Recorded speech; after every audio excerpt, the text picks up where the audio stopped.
je me souviens, cette vidéo, je voulais la rajouter après refouler ses émotions. D'ailleurs, pour être complètement honnête, j'ai refait un blackout, genre le surlendemain.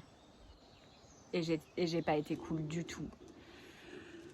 Ah, il y a encore du taf. Une pipe. Enfin bon.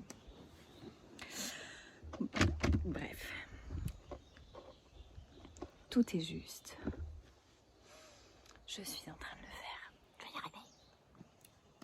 Et donc, il y a cette idée d'énergie qui coule, que ça soit l'émotion qui a besoin de s'exprimer ou l'énergie vitale de l'enfant qui a besoin de sortir. Si on coupe, je fais ce truc-là parce que dans la formation d'éducatrice Montessori, ce qu'on m'avait appris, c'est si tu demandes à un enfant qui est dans une période sensible, c'est-à-dire un moment où avec joie et sans effort, il va apprendre quelque chose, en l'occurrence le langage, s'il est dans la période sensible du langage et que tu demandes à cet enfant d'arrêter de parler,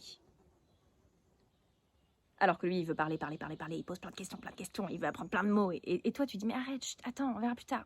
Arrête de parler. Un tout petit qui veut apprendre à parler. Et bien, l'énergie de vie, si tu coupes le chemin, elle va chercher un chemin, un peu comme l'eau qui coule. Elle va prendre une direction, quelle qu'elle soit. Donc ça peut être un enfant qui décide de plus du tout parler. Ou ça peut être un enfant qui décide de parler encore plus fort. Tout ça pour dire que l'énergie de vie, elle circule, elle a besoin de circuler. Et les énergies ont besoin de circuler, sinon ça cristallise et ça fait de la merde. Voilà. Voilà.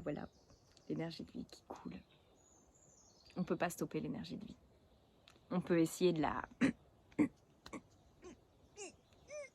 Mais elle va trouver un chemin.